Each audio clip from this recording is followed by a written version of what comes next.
And here is the Writer's Almanac for Sunday. It's the 4th of February, 2018. It was on this day, 1789, George Washington was unanimously elected the first president of the United States. Washington was living in Mount Vernon, a very quiet life, with his wife. He was not eager to be elected president. He wrote to a friend, "My movements to the chair of government will be accompanied with feelings not unlike those of a culprit who is going to the place of his execution. So unwilling am I, in the evening of a life nearly consumed in public cares, to quit a peaceful abode for an ocean of difficulty."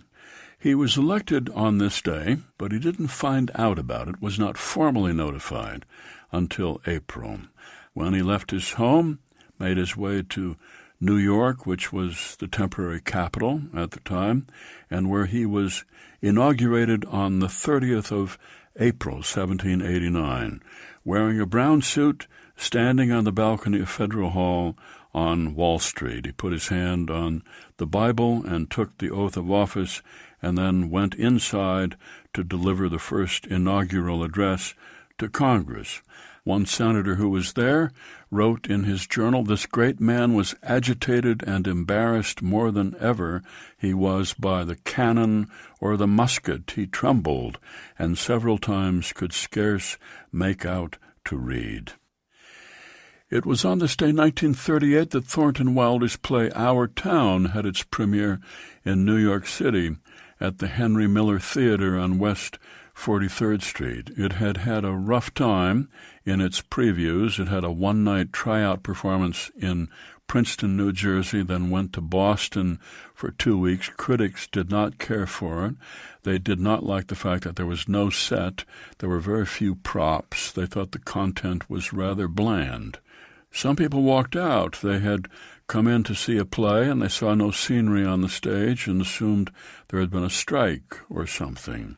Audiences were so small by the middle of the first week that the producer and the director canceled the second week of performances.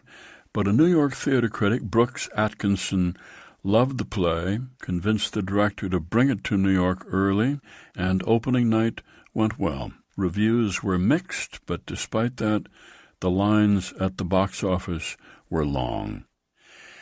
And it's the birthday of the poet Gavin Ewart, born in London, 1916, author of many books of poetry, including Pleasures of the Flesh and The Learned Hippopotamus. Gavin Ewart, who wrote, "For nursery days are gone, nightmare is real, and there are no good fairies.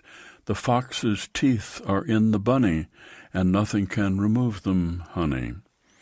Here's a poem by Gavin Ewart on his birthday entitled To Margot.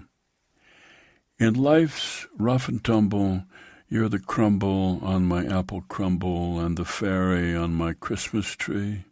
In life's death and duty, you've the beauty of the beast's own beauty. I feel humble as a bumblebee. In life's darkening duel, I'm the lighter, you're the lighter fuel, and the tide that sways my inland sea.